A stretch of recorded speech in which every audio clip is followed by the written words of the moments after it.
Somos da CarbonFi, o podcast da Carbon Business School, a escola de negócios do mercado de crédito de carbono e finanças regenerativas. Olá, hoje a gente vai dar uma olhada mais de perto numa situação que, olha, está fervendo aqui do nosso lado.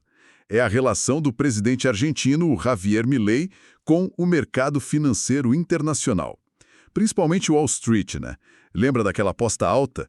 Muita gente botando fé na tal terapia de choque, aquelas medidas de austeridade super rápidas, intensas para tentar virar o jogo da crise lá na Argentina. Pois é, parece que a lua de mel acabou meio rápido demais. Os sinais de alerta estão piscando forte. Será que furou essa aposta? A gente tem aqui um material bem interessante que sugere uma mudança, assim, significativa na cabeça dos investidores. Aquele otimismo todo do começo parece que está dando lugar a uma dose bem maior de ceticismo. Nossa missão aqui hoje é tentar entender o que está por trás dessa virada, sabe? Quais são os indicadores dessa mudança de humor? E, claro, o que isso significa não só para a Argentina, mas para a gente aqui no Brasil também. Vamos investigar esses indícios aí. Exato. No comecinho, teve sim uma aposta considerável de que o plano do Milei, por mais radical que fosse, né, seria a chance de finalmente domar aquela inflação crônica e, quem sabe, estabilizar a economia argentina. A narrativa era forte, né, um ajuste fiscal pesado, um remédio amargo, como diziam, mas que ia restaurar confiança e aí abriria caminho para investimento, para recuperação. Muita gente em Wall Street comprou essa ideia. Viram ali uma oportunidade, talvez, de romper com o passado. Só que essa narrativa agora está meio que batendo de frente com a realidade, né? E um dos sinais mais claros dessa tensão, pelo que a gente está vendo aqui nas fontes, vem de um gigante, o Morgan Stanley. Eles apoiaram no início, né, a direção das reformas, mas agora, mudaram a recomendação sobre os ativos argentinos. Isso não é pouca coisa, certo? É um tremor que se sente no mercado, não acho? Sem dúvida alguma. Essa mudança do Morgan Stanley, ela é muito sintomática. Não é só a opinião de um banco, entende? Mesmo sendo um banco super influente. Funciona mais como um termômetro. Indica que a paciência de uma parte importante do mercado financeiro internacional talvez esteja se esgotando. E o ponto crucial aqui, que a análise que a gente tem destaca, é que essa reavaliação, ela não parece vir de um viés ideológico, sabe? Contra as reformas liberais. Parece ser mais uma leitura pragmática mesmo, fria, dos dados concretos da economia e da sociedade argentina. Ok, então se não é ideologia, são os números, a realidade nua e crua. Que números são esses que estão azedando o humor lá fora? O que a realidade argentina está mostrando para causar essa cautela toda de novo? Olha, é uma combinação de fatores, viu? E eles se retroalimentam, o que cria um cenário bem desafiador. O primeiro, e talvez o mais visível socialmente, é o custo humano desse ajuste fiscal. As informações que a gente tem apontam para um aumento muito rápido da pobreza, do desemprego, como consequência direta mesmo dessas medidas de austeridade. E isso, claro, eleva drasticamente a tensão social. Do ponto de vista do investidor, isso aumenta o risco, né? Risco de instabilidade política, de protestos, até de uma convulsão social que pode simplesmente inviabilizar o plano econômico todo. Que é uma ironia tremenda, né? Quer dizer, a medida que foi desenhada para salvar a economia, para atrair confiança, pode acabar sendo derrubada justamente pela reação social que ela mesma causa. A sustentabilidade política do plano fica totalmente em xeque. Exatamente essa é a preocupação.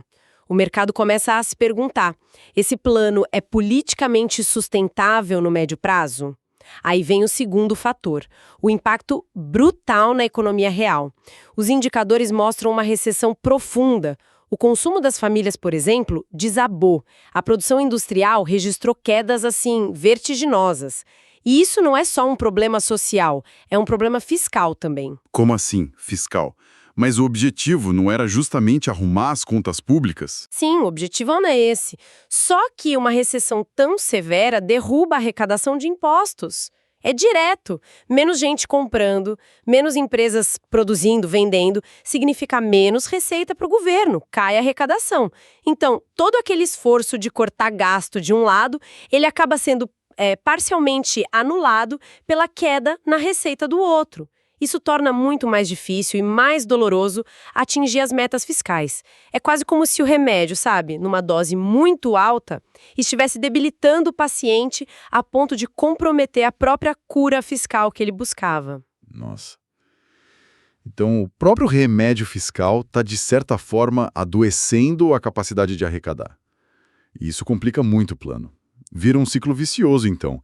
Aperto fiscal gera recessão, que derruba a receita, que exige mais aperto. Eita! Além desse custo social que parece explosivo e da recessão minando a arrecadação, tem mais coisa nessa equação aí da desconfiança? Sim, tem um terceiro elemento que é crucial. E é um fantasma antigo lá na Argentina. A persistência dos controles de capital. A famosa jaula cambial, o cepo cambiário, como eles chamam. Apesar das promessas de liberalizar, o governo ainda não tirou, ou talvez não conseguiu tirar, aquelas restrições bem fortes para comprar moeda estrangeira, para mandar lucro para fora. Mas essa jaula, por mais que seja um problema, não era vista por alguns como algo, talvez temporário, necessário ali no comecinho para evitar uma fuga de capital ainda pior, logo depois da posse do Milei, com tanta incerteza. Qual o problema de manter ela agora? O argumento é que a permanência dela por muito tempo funciona como um sinal de alerta vermelho para o investidor estrangeiro de longo prazo. Entende? Enquanto essas travas existirem, fica muito difícil atrair aquele investimento direto, aquele que constrói fábrica, que gera emprego duradouro, que seria essencial para uma recuperação econômica sustentável de verdade. O capital especulativo, aquele de curto prazo, pode até entrar e sair rapidinho buscando lucro fácil. Mas o investimento produtivo, que é o que move a economia real mesmo, esse fica com o pé atrás. Ele pensa, tá, se eu investir aqui, depois eu consigo tirar meu lucro, vou ter acesso a dólar para importar insumo, a jaula cambial alimenta essa incerteza toda. E o que é fascinante, ou talvez preocupante, é como esses três fatores, custo social alto, recessão profunda e jaula cambial persistente, se conectam. Eles se reforçam, viram um nó difícil de desatar. A recessão piora o quadro social, a falta de investimento externo que a jaula afasta e impede a saída da recessão, e a instabilidade social ameaça a continuidade de qualquer plano. É complicado. Entendi a complexidade. É um emaranhado mesmo, onde cada problema parece piorar o outro.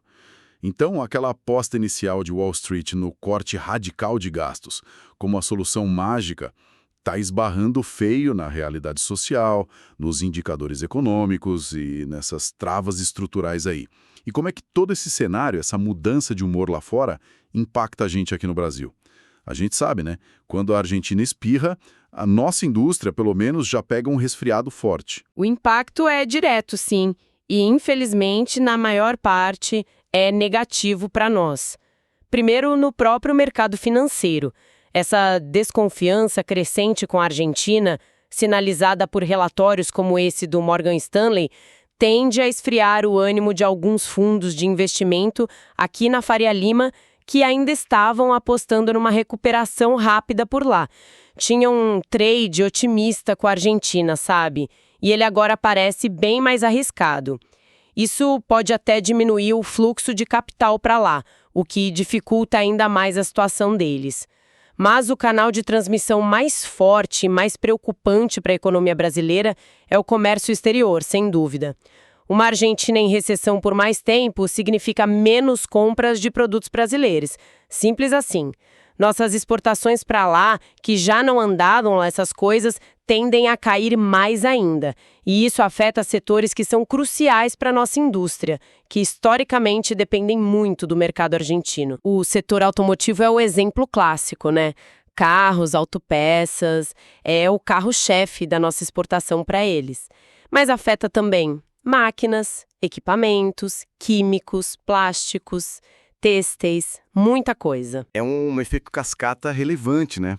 Menos exportação para a Argentina significa menos produção nessas indústrias aqui, e isso pode levar a menos investimento, talvez menos emprego, dar uma freada no crescimento desses setores no Brasil. É uma conexão econômica que nos deixa vulneráveis à crise deles. Diante desse quadro todo, qual seria a grande lição?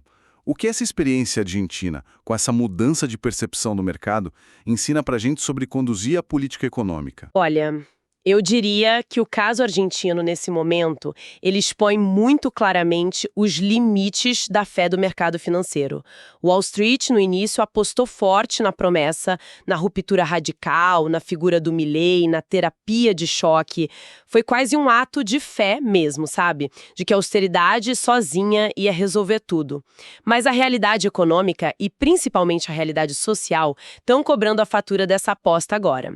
Isso reforça algo que a gente sabe, mas que às vezes parece que esquecemos. Uma âncora fiscal, controlar os gastos, é sim importante para a estabilidade. Ninguém sério discorda disso, principalmente para países com histórico de inflação alta como a Argentina. Porém, ela não é uma bala de prata. Sozinha não garante o sucesso. Para funcionar, ela precisa ser vista como politicamente sustentável. Ou seja, o custo social tem que ser gerenciável, tem que ter um mínimo de coesão social para que o plano não seja interrompido no meio do caminho. Economia real, na vida das pessoas, ele se torna insustentável. Pode até ser contraproducente, como a gente viu com a queda da arrecadação. Fica nítido, então. O tom da conversa mudou completamente. Aquele apoio inicial, quase um cheque em branco, né? Baseado na promessa, na esperança de uma virada. Parece que foi substituído por um ok, agora me mostra os resultados. O mercado agora, ou pelo menos essa parte mais cética que está se manifestando, quer ver a inflação caindo de forma duradoura, claro, mas também quer ver sinais de que a economia real vai sair do buraco. E que existe alguma preocupação com o impacto social, para garantir que o processo seja viável. O tempo da promessa acabou, como diz a análise, chegou a hora de entregar resultado concreto. Exatamente. A pressão por entregas que sejam tangíveis e por uma estratégia que não ignore a dimensão social aumentou muito. O foco saiu totalmente da intenção e foi para a execução, para as consequências. Para a Argentina, o desafio é imenso, porque o tempo político e a paciência do mercado parecem estar se esgotando bem rápido. A margem de manobra do governo Milei para navegar essa crise tão complexa com tantos fatores amarrados fica cada vez mais estreita. E para quem acompanha a gente, fica a reflexão, né? Até que ponto um plano econômico, mesmo que pareça tecnicamente impecável, sob uma certa ótica, pode realmente dar certo se ele ignora ou se subestima a complexidade da realidade social e a necessidade de construir o apoio político para se sustentar no tempo. É uma dança bem delicada entre o técnico, o político e o social. E parece que nenhum plano pode ignorar isso impunemente. Fica aí algo para a gente pensar sobre essa interação que é fundamental. E para mais conteúdos sobre o mercado de crédito de carbono e finanças regenerativas, siga a CarbonFi para se manter sempre atualizado.